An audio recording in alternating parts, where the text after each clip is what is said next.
Do you accept me as your queen and ruler?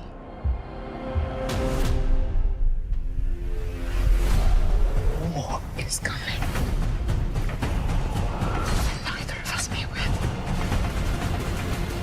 Alicent and Rhaenyra, they've come a long way since season 1, and I wonder if you can share their true intimate feelings for each other at this junction of their relationship, the ones that they don't necessarily share with other people or necessarily admit to even themselves. Yeah, I mean, so obviously there is a huge chasm between them at the start of series 2. I mean, real devastating events have taken place. You know, it's no longer a sort of it's not sort of petty competition. There are big events that sit between them.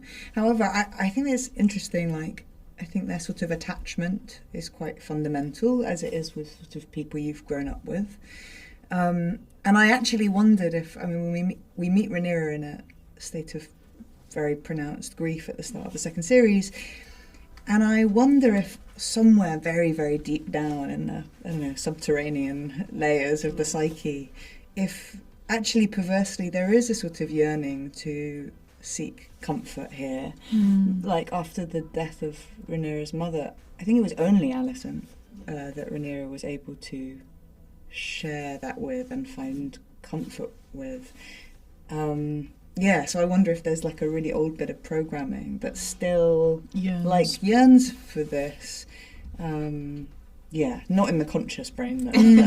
Conscious brain is doing something else. Yeah. And I think for Alicent, there's this chord that connects them both, and there's ripple effects that sort of travel to Alicent whenever Rhaenyra does something, and Rhaenyra's become this sort of like ghost that walks the corridors of her mind at this point, and all she wants is to have an audience with Rhaenyra to show face and sort of like plead her case and apologise, but then also try and tell Rhaenyra that what I heard was Viserys wanted Aegon to be on the throne, even though obviously for a viewer that's a massive misinterpretation. But yeah, there's a lot of yearning. There's a lot of yearning there for Alicent. How do you think those feelings for one another will shape their decisions as they enter into war? Well, I think. I mean, you put it so beautifully, this sort of idea that there's a kind of like haunting image of the other in each of their minds. And I think I definitely kind of imagine Rhaenyra having protracted imagined arguments or, deliberations with this person. But I think also, because they're not seeing each other, because they are separated, I think that image of the other person can become quite two-dimensional. And I think it's Rhaenys really who is counselling Rhaenyra to re-engage her empathy and brave a more three-dimensional picture in pursuit of peace, or at least some way of potentially minimising what now seems like an inevitable civil war. I've got to ask about the Criston Cole of it all. Yes. Their relationship is complicated and a little bit toxic. When you were both kind of figuring out how to play this relationship on screen, what did you decide was driving it, like the core of their relationship? Alicent's not got very many people around her, and I think she's harboured this, crush since the days of the tourney, and I think with Viserys's death is like grief does strange things to people, and it brings you closer to people or not, and I think it sounds horrible, but I think for Alicent there was a little bit of liberation with that death, and she was no longer this caretaker, and then she had some sense of like almost agency, and ownership of like her sexuality for the first time, and she wasn't in service to this ailing husband, and it's almost teenage, and it's obsessive, and it's like Alicent's going through a second puberty almost. She's never had these feelings, and it's all encompassing, and when Alicent feels too much, she tends to become violent and lash out, and she's a stove that bubbles over, and I think Criston is sort of there, and he takes all of that, and he's sort of her punching bag in that regard. wonder if that makes her understand Rhaenyra a little bit better from the earlier seasons. Yeah. Cole, having betrayed his White Cloak oath once more for Alicent, how does he reconcile his feelings for her and the conflict within himself over breaking his oath once again, and how is that different to Rhaenyra? I mean, it's just different in that time is different, you know. Rhaenyra was so long ago. You know, the way the world is set up, that I think that when Cole arrives into it from a military background and all of a sudden is thrust into this Machiavellian, twisted, kind of self-serving and very unstructured in the way that the military is world, he understands that in order to sort of do anything, there just have to be grey areas, and although I suppose it's morally, you know, he's morally ambiguous as a character in that way, everyone is, and they have their own versions of that. His is just in the fact that he's fallen for Rhaenyra and then fallen for Alicent. Okay. But you know, times have changed, I think. What would you say the biggest change from season 1 to season 2 has been in terms of like the tone of the show? I don't think the tone of the show has changed massively, really.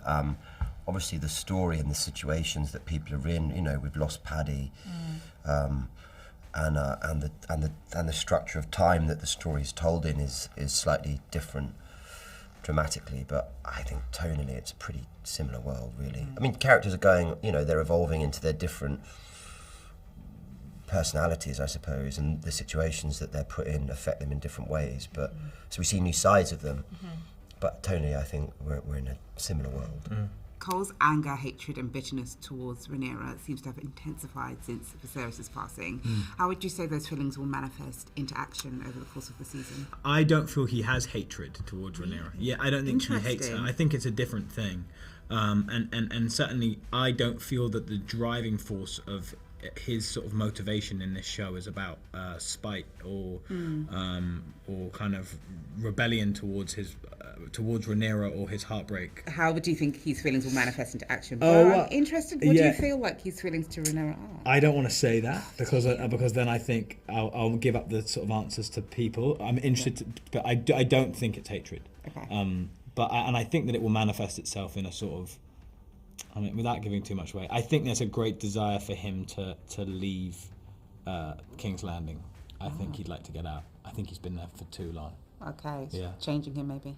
Maybe. Fans have been anticipating the Blood and Cheese storyline for a while now, where Jaehaerys was obviously slain. Phia, how was it like for you as Helaena having to decide which twin to give up, and what was it like for you exploring the vulnerable side of Aegon? I think the decision, it's slightly different in the book, which is obviously where the fans are getting their anticipation from for the show.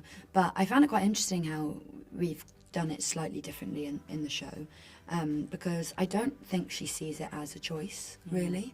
And I think that's part of the tragedy of it. In a way, for me, that's, I don't want to say more sad, but in a way, it's a different level of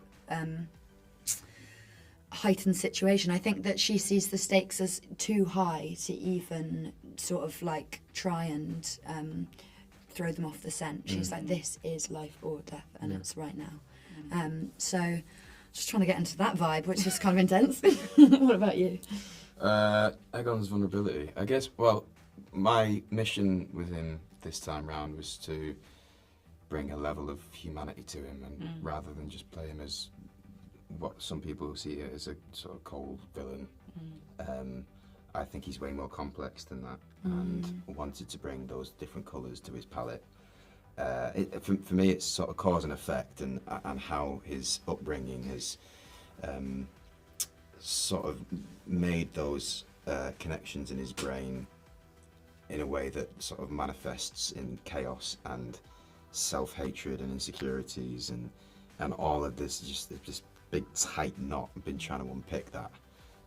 So yeah, I'm speaking in metaphor, but that's the way my brain works. That was a really good way of describing it. I did want to ask you about Aegon's journey as well, because he's kind of not sure what kind of ruler he wants to be. Is he fearsome? Is he compassionate, like how he is when he's with his subjects? How does that indecision kind of play out this season, and how will others exploit that? Good, yeah. Exploit is a good word. It feels like he's throwing everything at the wall and seeing what sticks. I don't think he's quite sure what kind of ruler he wants to be. What he is sure about is that he wants to be loved and feared. Those two don't go hand in hand, so he's trying to work out which side of the fence he sits on. And that's all trial and error.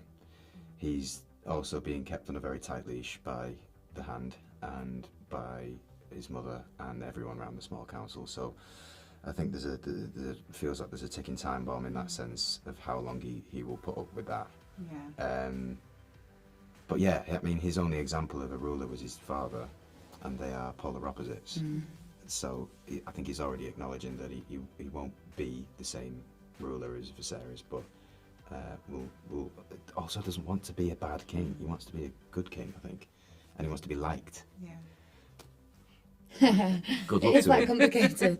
Yeah. Can you talk a little bit about your relationship? What is it like working on that relationship? What is that relationship? I know they're siblings and they're also married. What was it like navigating that? Well, it felt like we'd sort of skipped a stage, really, because Phia and I know each other anyway beforehand, and she's someone that I trust implicitly with everything, with work, with sort of personal life and all that stuff. So it felt like the bridge was already sort of built, and helps, for sure. yeah, definitely. In terms of their relationship as characters, I mean, it's all over the place, isn't it? We're always just also gagging for more scenes together, aren't we? Like, we want to explore it more, but sorry, I interrupted. No, you're right. Well, ships in the night, really. Yeah, exactly. Because it's an interesting dynamic. Like, I'm trying to figure out how they actually really feel about each other. Is there an element of care? Is there just an element of dismissal? What do you two bring to that relationship on screen? My theory with it is that almost, I think there's almost too much understanding that it would be painful to get into it. So it's almost like it's like they both are these people that feel way too much, and one of them goes out and one of them goes in to try and make up for that. And I think that almost repellent magnets in that way. Yeah, that's a really good way of putting it. Yeah, I just feel like the tragedy is that actually maybe the potential for that understanding is too large, and they're scared of that. Aemond and Vhagar are literally the power duo. Yeah, power couple for sure. The one to look out for this season, definitely. What can we expect for them in battle? And will we see a moment where that power is challenged significantly? I mean, if you go up against Aemond and Vhagar, it won't be pretty for you. I mean, she's named after the old Valyrian god of war. You know, she's the hardened survivor of over 100 battles, and she's still alive for a reason. You know, and season 2, she might just tell you why. She might just teach you why. Okay. How formidable do you think Aemond is without his dragon? Pretty formidable. Yeah, I think. His swordsmanship is just next. I don't want to blow his trumpet too much, but he's good. He's handy. He's proficient with the sword. Pretty good. He's all right. He's all right. Definitely. Aemond's formed like this newfound alliance with Criston Cole. What's it been like working with Fabian on this relationship, and what can fans expect from this new partnership? Oh, I love working with Fabian. He's, I think both of these characters, Aemond and Cole, they both recognise that war is inevitable, and something similar to Vhagar in that Cole is he's almost a relic of war, so to speak, and it's peacetime in Westeros right now. And so what does that mean? He's kind of deemed irrelevant, kind of deemed superfluous, you know. Similar to Vhagar, like she was bred for conquest, but when there's nothing left to conquer, she's just left on a beach somewhere in Driftmark. But when war does finally come calling again, you're gonna have to call on Cole, you're gonna have to call on Vhagar. They're the people that you need in your corner if you want to see it through to the other side. And does he kind of lean into that this season, those formidable relationships? Now that would be telling, but maybe.